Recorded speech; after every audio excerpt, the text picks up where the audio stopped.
રામા તે રાજપૂતી તનો જ રે, રામા તે રાજપૂતી તનો અને આડો યુવાળો આમ હે લીધા લીધા પેલીલા હે તે તો દીધી દશરથ રાવ.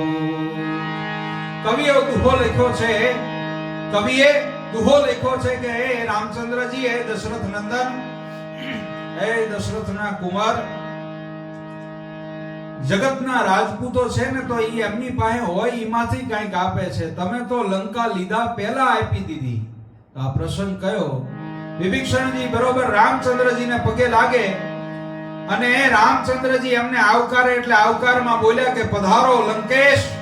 એટલે સેનામાંથી અવાજ આવ્યો કે પ્રભુ, હજી રાવણ પાસે સમય છે, લંકા ઉપર આપણે વિજય થયા નથી અને તમે આ વિભીષણને લંકેશનું બિરુદ આપી દીધું. માની લો કે કાલે સવારે રાવણ તમારી માફી માંગે તો તમે આ વિભીષણને શું કરશો? એને લંકેશનું બિરુદ આપ્યું એનું શું?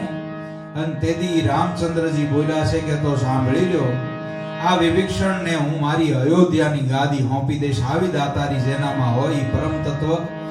એટલે કવિએ દુહો લખ્યો. શું દુહો લખ્યો?